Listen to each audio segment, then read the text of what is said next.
Some people talk to their parents every day. They see their photos, their vacations, their opinions.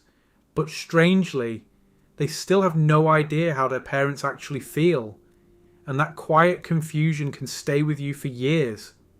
Growing up today creates a strange kind of closeness. You know your parents' routines. You see their dinners, their political posts, their gym selfies, their updates about the dog. Your brain collects all of it as information. And information often feels like intimacy. But emotional reality works differently. We confuse consuming their content with connecting to their soul.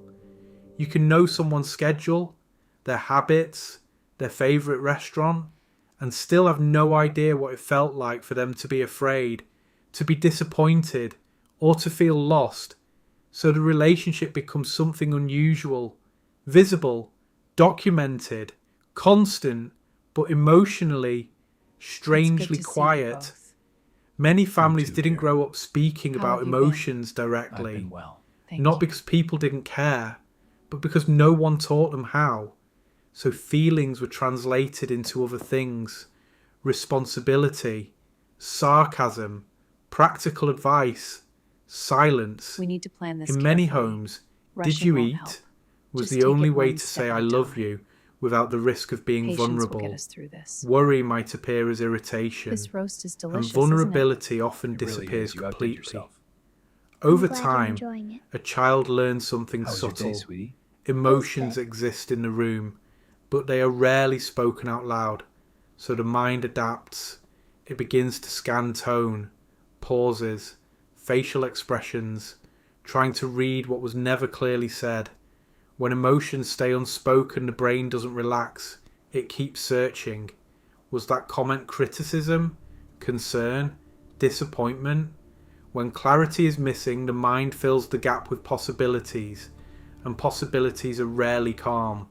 So many adults grow up with a quiet internal habit, constant emotional scanning, not dramatic anxiety, just a background process running all the time, reading messages twice, replaying conversations, trying to understand moods that were never explained.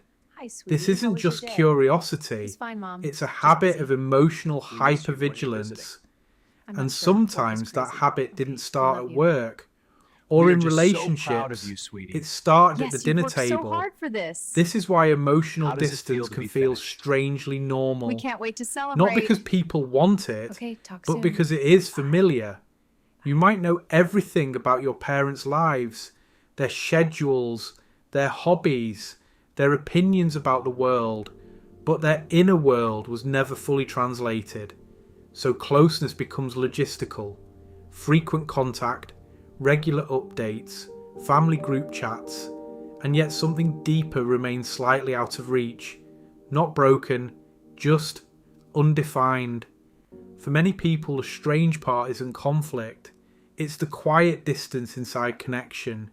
You can be close, you can care, you can talk often, and still feel like the emotional language between you was never completely written. And part of you learned to live inside that unfinished sentence.